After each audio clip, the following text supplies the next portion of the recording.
Today's news is brought to you by Roy's Carpet Services. And when it needs to be laid, ladies, just call Roy's Carpet Services and he'll take care of business for you. That's right, Roy's Carpet Services. Hello, folks, and welcome to In the News with Roy B. White. Brought to you by Roy. Today in the news, we got a whole lot to cover. We're going to cover the new marriage respect bill that just passed into a new law. Like they're going to respect marriage now, like they never have, huh? Now gay people can get married, like they never have, huh? Now you can love who you want to. Well, and also, we're going to study on the drag queen that's still reading books to your kids in school. We're going to explain how your President Biden supports these little transgender kids getting sex changes and stuff. It's creepy. We're going to go over systemic racism. You think it ain't out there? Yeah, systemic racism is true. I thought it was a conspiracy theory at first, but it's true. Systemic racism is there. Yeah, Biden's inflation. He's got senior citizens having to skip meals now, but not none of them illegal aliens do, though.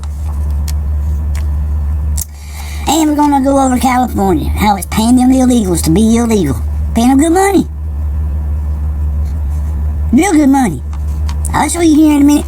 And now, we're going to go over today, we're going to let you know that they made some new 10 commandments. That's a damn shame. Hey, but no, it was the first one. The first one's pretty good, I thought. First 10. Well, now then, the Pope has made some new ones. So, that's a topper for y'all folks that don't want to listen to the news all the time. So now, we're going to go over in the news, and we're going to go over some of these right here. We're going to start off with Nancy Pelosi and her 2 cents worth about this marriage bill. So hold on just a second. Let me get right to this. But first, the joy, the pride, the euphoria that we feel today having passed the Respect for Marriage Act, a landmark decision, landmark law, changing the law for full equality. So it is a glorious day here in the House. Now the federal government will never stand in the way of anyone marrying the person you love. Wait, didn't that happen 10 years ago?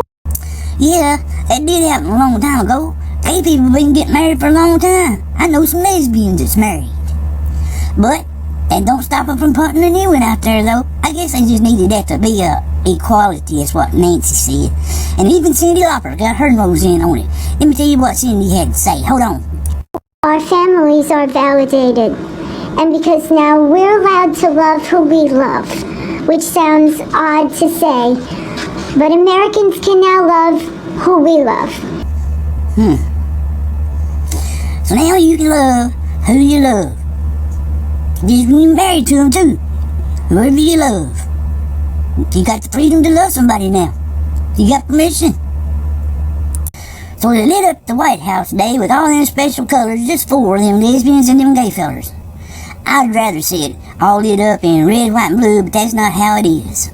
So Joe, he invites a whole bunch of people to come to his party. And here it is. Now, of course, Biden wasn't really focused on the economy today. Now, he had more important things to do, like a big celebration featuring the president's, never thought I'd report this, favorite drag queens. Well, seeing how he had all these drag queens there, he wanted this fella named Marty Cummings to be there. He must be some kind of something special. Here's a little bit about Marty Cummings. Marty Cummings was there to make up for it. Cummings is a drag star who, like Sam Britton, has a long history of unfiltered social media posts. And of course, Cummings is also interested in children in all the wrong ways. Cummings once tweeted this, quote, "The kids are out to sing and suck to perform fellatio." Ooh, okay. Cummings then added, "Anyone who thinks drag isn't for children is wrong." Cummings then posted this picture with a child, writing, "He wants to perform with us next year."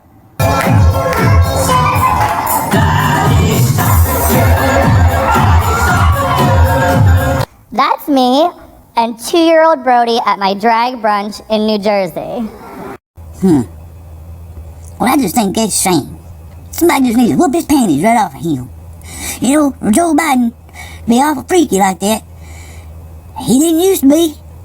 Because this is what he just had to discuss and hated to discuss and wasn't for it. So this is what he had to say about marriage, gay marriage and all that several years ago. Gay marriage, a flag amendment, and God only knows what else. See, up with him, he's talking about all the things he don't like.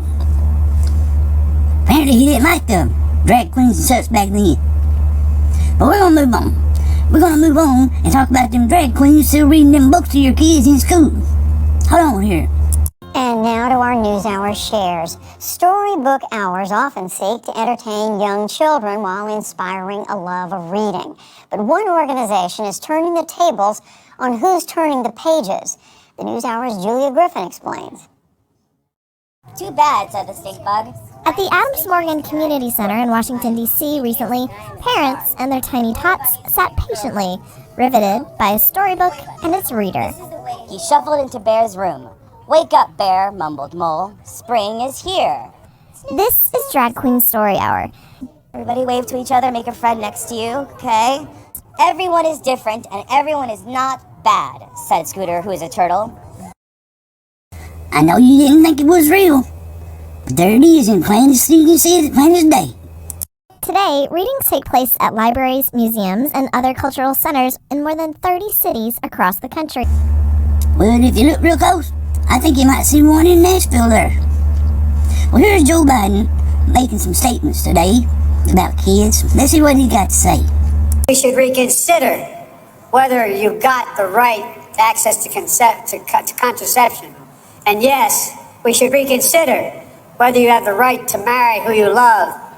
And that's not only the challenge ahead.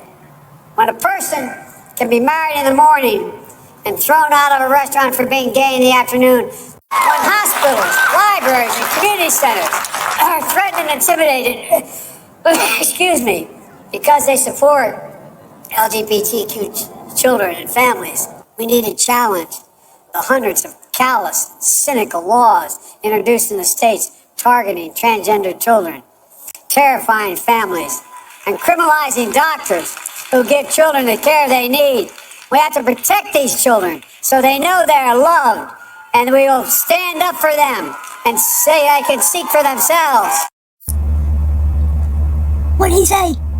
We have to protect these children so they know they are loved, and we will stand up for them and say they can seek for themselves. Well, I don't see where we're getting your children spayed and neutered and putting them through homotherapy and all that is taking good care of them. But that's Joe Biden. Now I want to talk about systemic racism. Yes, it's real.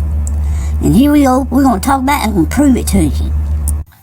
The most vulnerable people in the community. If you're the most vulnerable person in the community, you get $1,000 a month. But that specifically does not include the homeless guy ODing in the park on fentanyl if he's white. If he's white, he can die because if he's white, even if he's dying, he's by definition not vulnerable. Don't matter if he's black or white. If he's still dying, he's still vulnerable. That don't make sense. That's racist.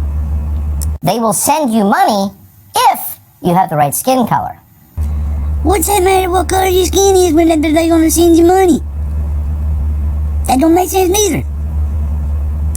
The city of San Francisco just fired its elections director, a man called John Arnst, because he is white. We're not guessing at that. The president of San Francisco's election commission, Chris Jordanic, confirmed that was the reasoning, and we're quoting. Our decision, he said to the man who was fired, was not about your performance.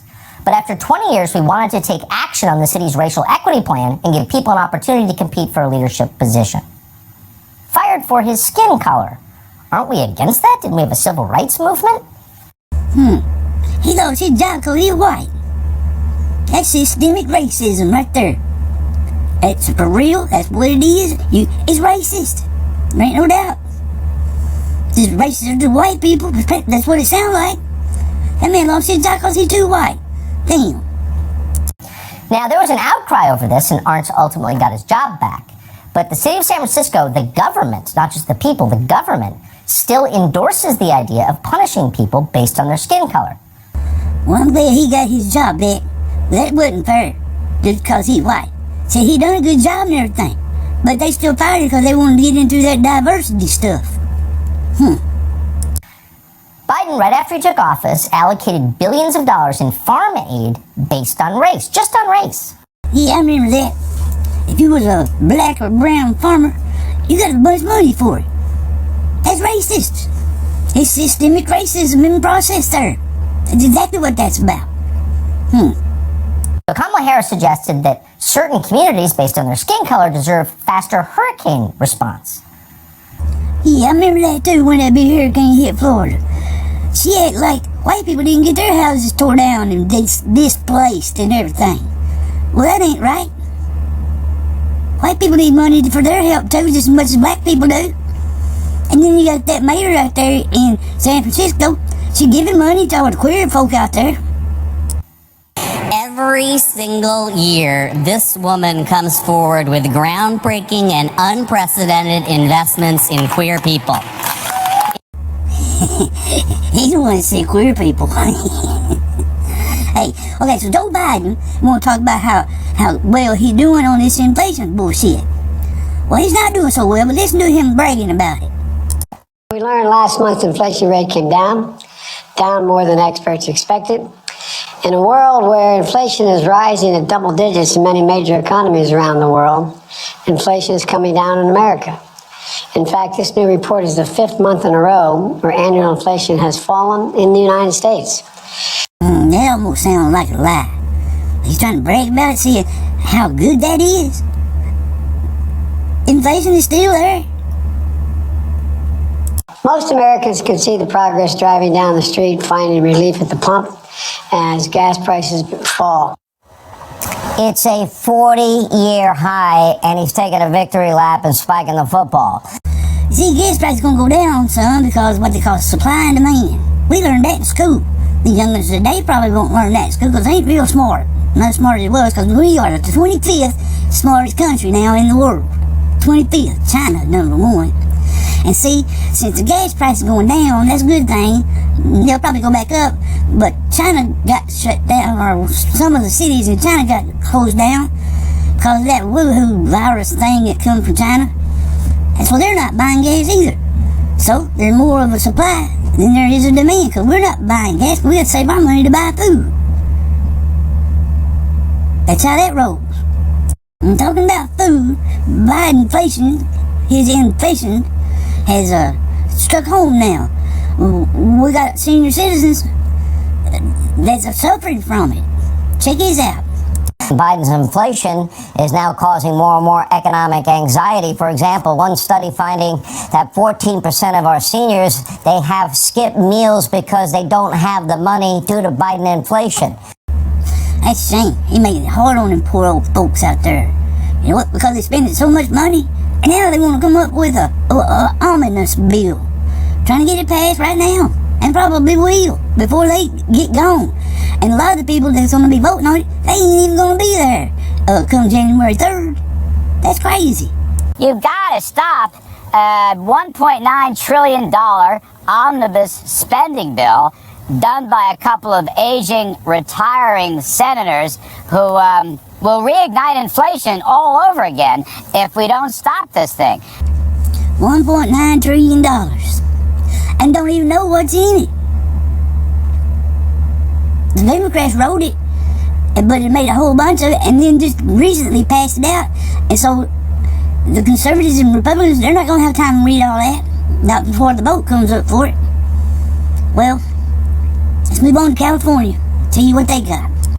More cities and counties in the Bay Area are starting guaranteed income programs for the most vulnerable people in their communities. The Silicon Valley Guaranteed Income Pilot Program says it'll target people of color, undocumented and mixed-status families, and women-led households. 150 families will get $1,000 a month for 2 years with no strings attached. That sounds like some more of that systemic racism stuff.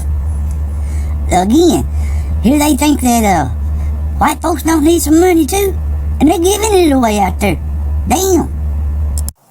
Welcome to the world of guaranteed income. All you have to do is be vulnerable, and live in San Francisco. And when I mean vulnerable, I mean you can't be a straight white male. This week, the city's just announced it's dumping another $5 million into their program that pays pregnant black women. Pregnant white women? You're out of luck. Systemic racism again. That's not fair. What's up with all that Planned Parenthood thing on black folks, but now they want them to have babies? That don't make much sense. But there's more to it than that. Listen to this.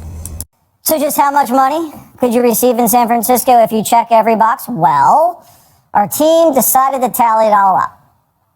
There's 3 big programs handing out the cash. First, there's the Abundant Birth Project, which doles out unconditional $1,000 monthly payments to Black and Pacific Islander women for their entire pregnancy, plus 6 months after. And then there's GIPA, the Guaranteed Income Pilot for Artists. Not trans, no problem. Just grab a paintbrush. Because if you identify as an artist who was affected by the COVID pandemic, you just earned yourself another $1,000 a month. If you like to finger paint and caught the Rona, here's some money. And finally, the GIFT program, or Guaranteed Income for Transgender People. As long as you identify as transgender, a gender outlaw, or any of the other 97 listed genders on the application, you just brought in another cool G. How do you prove you're transgender and live in San Fran? Well, you can't. You're just gonna have to go on the honor system. The grand total, if you're a Black, transgender, pregnant, low-income artist affected by COVID, you're guaranteed $3,200 a month. Free money. You don't have to pay taxes on it, or it adds up to a little less than 40 grand a year. And that's just from San Francisco. We're not even adding up all the state and federal goodies you can get: food stamps, housing vouchers, welfare. We're estimating that you could be making over $50,000 a year living in San Francisco and being vulnerable and doing absolutely no work. That sounds like pretty good money. I don't have to work for it at all. But there's more to it than that. Listen to this. Well, you got that darn Sheila Jackson Lee out there calling for reparations. I told y'all that was going to happen. Now we got to pay them. Harvard Medical School suggests that reparations for African Americans could have cut COVID-19 transmission and infection rates both among blacks and the population at large. And if all goes well, you're about to get a $250,000 check from Gavin Newsom if you can prove you were related to a slave. That's right, reparations are coming. So that's about $300,000 for the year. Well, I'm pretty sure that I'm related to a slave somewhere down the line. But then if I want to go to California... Today, the Biden administration just announced they will be giving free health insurance to illegals. Free health insurance. Washington State has successfully campaigned to expand Obamacare to now cover illegals. Wait a second, they said they weren't going to do that. So you couldn't keep your doctor under Obamacare, but illegals get all the coverage they need. Now why they give money to all these illegal people? Whether we already having such a hard time sending their ass back. Well, let's move on to something else. Pope Francis done went and made some new 10 Commandments. That's blasphemy. I think it is. Pope Francis is leading a multi-faith group of religious leaders in declaring a new set of 10 Commandments. And they're doing it on Mount Sinai. Talk about sacrilege. Mount Sinai, of course, is the original site where the 10 Commandments were given to Moses. That's right. The Lord gave Moses them 10 Commandments. He didn't give them to that Pope Francis out there. That stir's terrible, I'm telling you. God's gonna come down here and bitch slap them one day. And good and good, I hope. Yeah, and this here goes and smashes them 10 Commandments like Moses did. And then, of course, you got Nancy Pelosi. She gonna get herself in on it. That's what she said. Do you believe as I that this is God's creation and we have a moral responsibility to be good stewards of it? Then we agree. And even if you don't share that religious view, we all know we have a moral responsibility to our children. It's always been about survival of the planet, survival of the vulnerable countries and the rest. We want more than survival. We want more than success. Oh, hey, she's always talking about the children. The children. She don't, I'll tell you what, she needs to go, and she needs to go good. See, these new 10 Commandments say about this new Green Deal thing and a different agenda. And she was talking about how she wants all the success. That's what she wants. They want it all. That's what the deal is. And that's why these new 10 Commandments and one world religion and new world order, they're setting it all up to get it in place. That's what that's all about. Okay, folks. Well, I reckon that's going to be it for today's in the news. Thank you for watching, so y'all have a good day.